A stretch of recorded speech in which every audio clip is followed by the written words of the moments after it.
Bonjour à toutes et à tous, bienvenue sur KTV, Kwezi FM, le 106.9 pour ce temps de parole, toujours en direct à la radio et à la télévision. Il s'appelle Frans Thiel.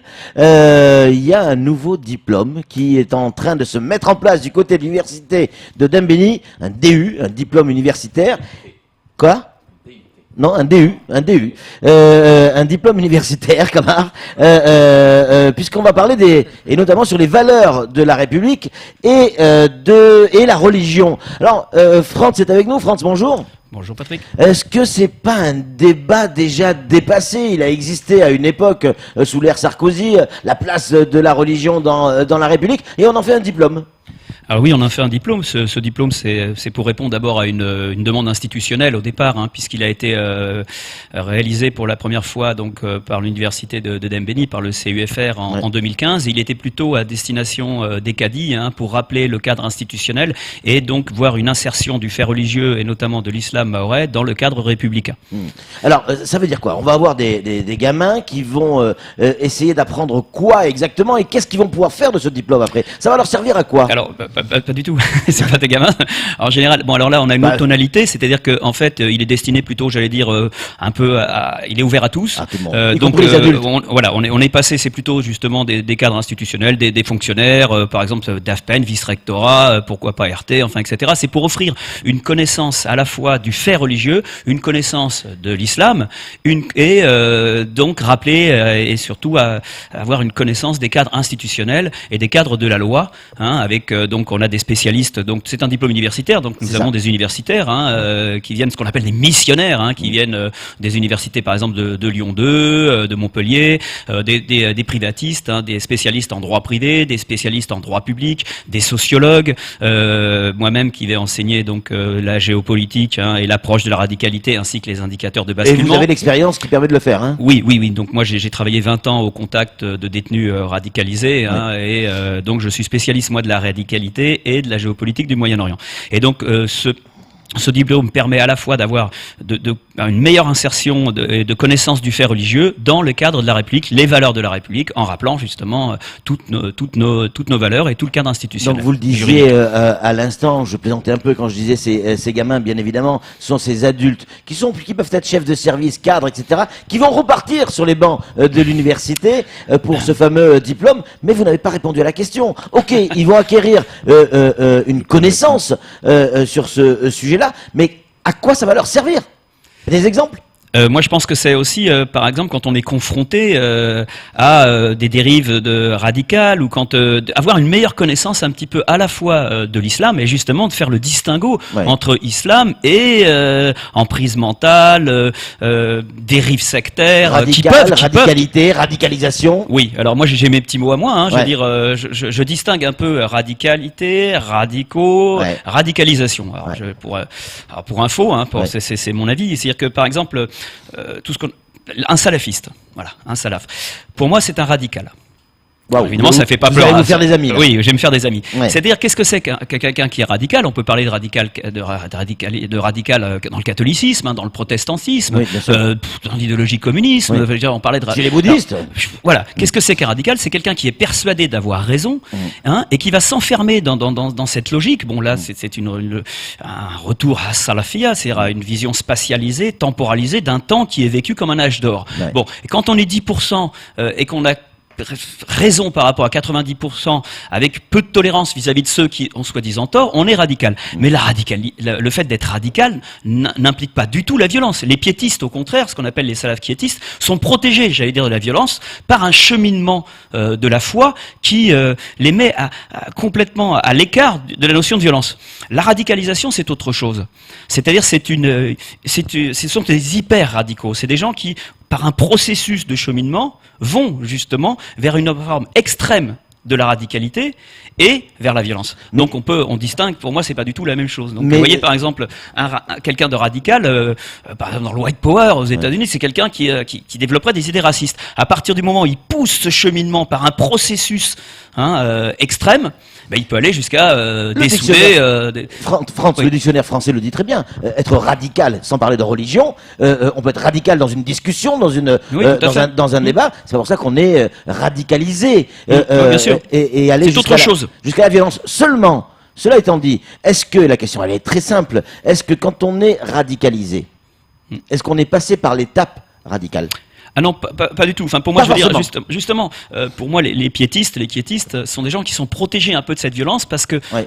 bon, ils se mettent enfin, il y a une côté de se mettre par la pratique, par la ritualisation, par le fait donc de ne pas vouloir voter puisque ce n'est pas la Ouais, loi de ouais. Dieu. Ces gens qui se mettent à l'écart et donc qui vont se mettre en dehors du cadre républicain en quelque sorte, qui vont s'isoler. Ouais. Socialement, parfois économiquement.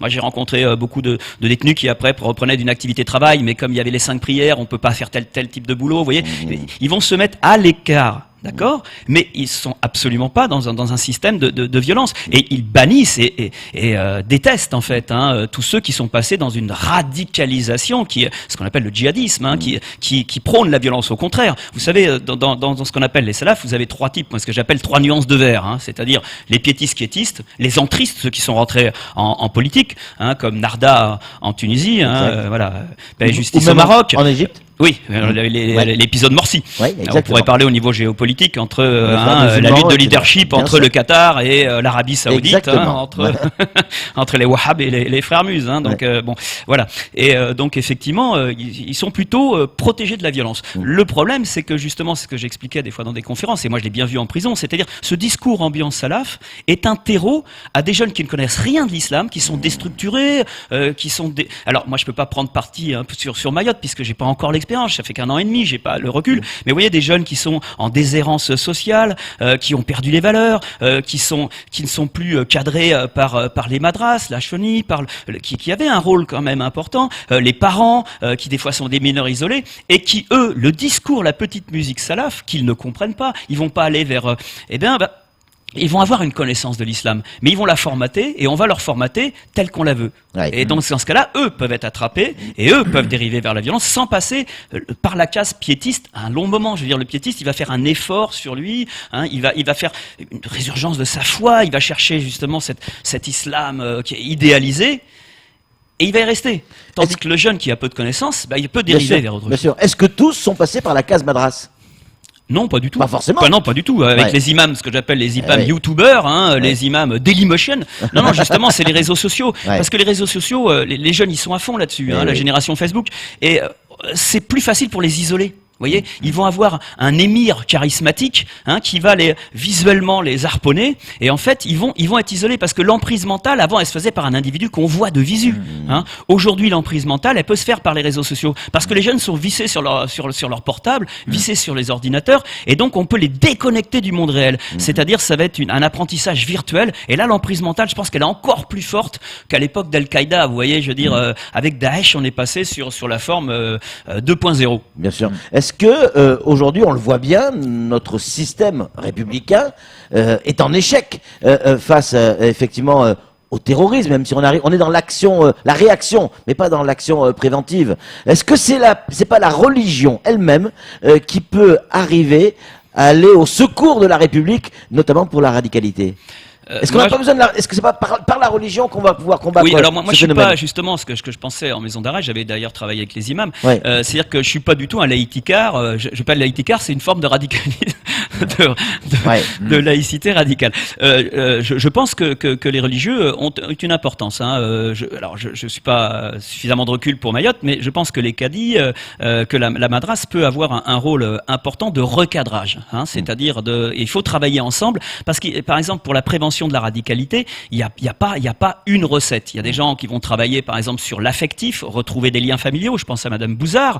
Je veux dire, j'ai pas raison. Moi, c'est par le recul historique et géopolitique, en leur montrant les manipulations, en leur montrant les intérêts de chacun, que ce soit les intérêts d'Erdogan qui voudrait souffler au Wahhab et revenir sur un islam sultanique en fait, avec un retour des Hanaf face aux Ambalites et aux Wahhabistes. Vous voyez, en leur montrant la manipulation. Le retour de Poutine en Méditerranée par l'intermédiaire de la Syrie. Donc moi c'est par le recul historique, d'autres par l'affectif, d'autres par la religion. Et je veux dire on doit travailler ensemble. La prévention de du risque de basculement dans la radicalisation doit impliquer des acteurs différents. Et des enfants, des jeunes ou même des adultes seront plus sensibles par le côté affectif et retrouver des liens familiaux. Des gens un peu plus intellectuels se prendront une claque quand je vais évoquer l'histoire du djihad global, parce qu'ils comprennent pas qu'il y a une histoire du djihadisme ou la géopolitique. D'autres, au contraire, auront besoin d'avoir des cadres juridiques. D'autres, au contraire, auront besoin justement d'une piqûre de rappel religieuse. Ouais.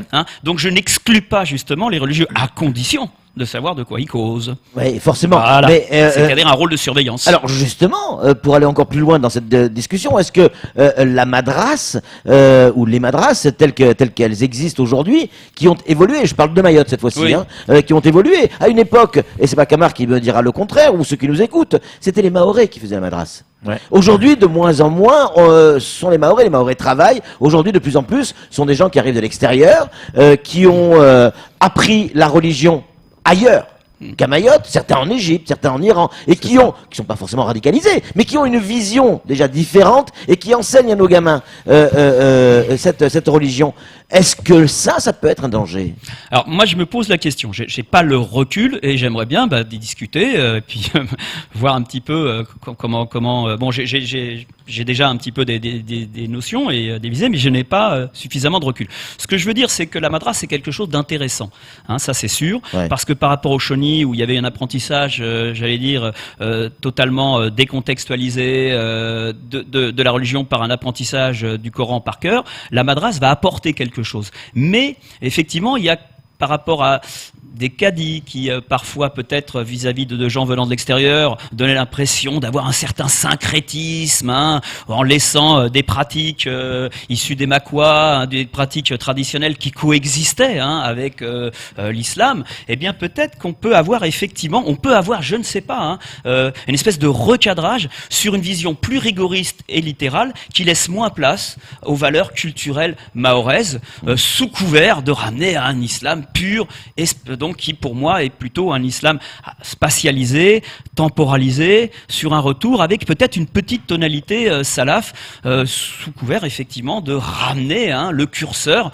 vers un islam plus pur. Alors je ne sais pas, je ne peux pas, je ne peux pas me porter. Une question qui vient d'arriver. Est-ce qu'on monte ce diplôme universitaire parce qu'on est à Mayotte et parce que la population est musulmane à 97%? Pas du tout, puisque ce diplôme, il y en a 14 en France. Enfin, je veux dire, il y a 14 DU en France. Il avait été, c'était une demande institutionnelle pour effectivement rappeler les cadres de la loi, mais insérer la religion dans le cadre de républicain et rappeler les valeurs. Donc il y a 14 universités qui participent à ce diplôme. Alors c'est vrai que la première tentative en 2015, ça avait été justement de mettre une tonalité plus islamique, puisque effectivement plus sur l'islam.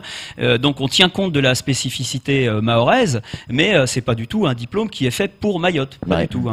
Camar, une question pour Franz. Alors moi je trouve que c'est vrai que c'est une belle initiative, mais aujourd'hui, comme le disait Patrick, c'est que on a entre les fundis, ce qu'on appelle les fundis, les imams. Oui. Et les cadis. Donc à chaque fois il y a division. Oui. Il suffit de regarder quand est-ce qu'on doit le Ramadan, oui, quand est-ce qu'on doit jeûner, quand est-ce qu'on doit faire fêter l'Aïd. Donc tout le monde, chacun son. Voilà, l'autre il est venu d'Iran, l'autre d'Égypte, donc on se retrouve là-dedans. Alors qu'on nous disait, à Mayotte, on avait encore cette intimité d'islam un peu modéré. Voilà, on cherchait pas des noises à qui que ce soit, on était tranquille dans nos. Donc est-ce qu'aujourd'hui le diplôme va d'abord travailler auprès de ces institutions, les fundis, les imams et les cadis? Eh bien non, puisque je veux dire, là on a eu en 2015 des cadis et des fundis qui ont participé à ce diplôme. Là, il n'est pas spécialement dirigé vers eux, donc c'est avec joie, je veux dire, qu'on recevrait de nouveau des cadis et fundis. Est-ce qu'ils vont faire la démarche, puisqu'en fait, je ne sais pas. Donc là, il est ouvert à tous. Donc on verra pour les inscriptions. Le diplôme. Comment ça se passe? Alors justement, j'en viens.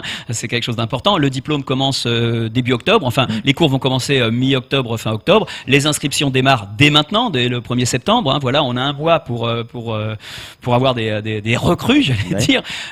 Donc en fait, c'est important de comprendre les horaires, c'est-à-dire que le diplôme fonctionne sur des sessions. Alors vous avez des missionnaires, c'est ce qu'on appelle les missionnaires, c'est pas rien à voir avec la religion. Ce sont des gens qui viennent en mission, donc qui sont des métropolitains, des professeurs d'université, et donc ils viennent souvent sur une semaine. Et donc les cours sont de 16h à 19h ces semaines-là, mais en fait, on a 140 heures exactement de cours sur l'année. Donc, vous avez des samedis, donc ce qui pour les salariés est intéressant, et vous avez effectivement plusieurs fois des semaines où on va avoir des cours de 16 à 19h. Ce qui n'est pas facile avec les embouteillages pour se rendre au CUFR, ce qui veut dire qu'il faut que les gens qui vont s'inscrire puissent obtenir des autorisations d'absence pour par exemple, ces 3-4 jours dans la semaine, quelquefois, quand vient un missionnaire pour venir de 16 à 19h au CUFR. Deux questions justement sur comment faire pour s'inscrire, où on s'inscrit, qui on appelle et est-ce que c'est payant? Alors, la formation est payante, c'est 300 €, mais elle peut effectivement être payée par l'institution, je sais pas, moi, le conseil départemental, ou l'entreprise, le vice-rectorat, l'entreprise, tout à fait, ça rentre dans ce cadre. Rapidement, où est-ce qu'on s'inscrit? Au CUFR de Dembéni. Voilà, le CUFR de Dembéni, l'université de Dembéni, les coordonnées. Tout le monde les a, voilà, les coordonnées de Dembéni. Voilà. Dernier point que je viens de manger. Oui, est-ce que le diplôme universitaire sera sanctionné d'un examen? Oui, il sera sanctionné d'un examen, bien évidemment. Donc on peut le rater. On peut le rater. Alors, si on a un niveau, j'allais dire universitaire, qu'on a un bac+2, bac+3, logiquement, bon, effectivement, il y a du droit public, il y a du droit privé, mais je pense que le présentiel, alors effectivement, on peut comprendre qu'il y ait des gens qui aient des absences, hein. Alors, évidemment, le présentiel est important, mais on sait très bien que des gens ne peuvent pas forcément se libérer à 16 heures, quelquefois, hein, donc on tolère ce genre de choses.